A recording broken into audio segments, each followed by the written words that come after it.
A few weeks ago, I came across a source that claimed that the great 20th century violinist Mischa Elman practiced daily until his passing. We violinists are no strangers to daily practice, or almost daily practice, but I was really curious as to what it was that motivated him to keep going until the day he died. My guess is that a man this successful could have easily retired into a life of rest and relaxation, perhaps reminiscing about his past successes on the concert stage. He could have easily succumbed to old age and said, "I have done enough, I am finished." Yet, Mr. Elman would have none of that. In Mischa Elman's obituary from the Gettysburg Times, published April 7, 1967, he states to an interviewer at or around the age of 74 that, "I don't have the right to let my admirers down. And so I practice every day. It is the duty of every artist to do so." Further inspired and interested, I started thinking about how this man, who performed over 5,000 concerts in his lifetime, could teach us musicians about our roles as performers. Surely, a man who felt this passionately about the ritual of daily violin practice would have been incredibly interesting to interview today. Taking the above quote, one sees that Elman believed that practicing was his duty.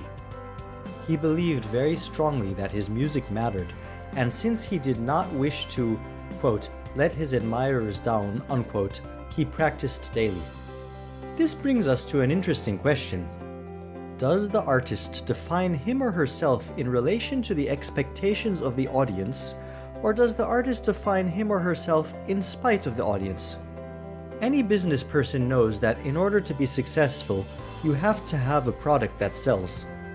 Whether it's music, books, or television sets, if there is no dialogue between the audience and the producer, there is no recognized success. Furthermore, continued success is dependent upon the income stream that the audience provides. While I do not know what Mr. Elman's financial situation was in his 70s, I will, however, assume that he did not need to keep playing to make ends meet. So, I hypothesize that there was a voice deep inside Mr. Elman that really wished to connect with the audience, irrespective of money. He had clearly established a decades-old following and was a musical hero. This was likely what inspired him in his daily violin practice. In short, Mr. Elman's music meant something larger to his community of followers. It was a sharing of his soul with all of us through the medium of sound. Perhaps this is what inspired him to practice until the day he died. To be able to share and connect with others through sound is one of the most beautiful gifts one can be blessed with. This has been a production by the Maestro Musicians Academy.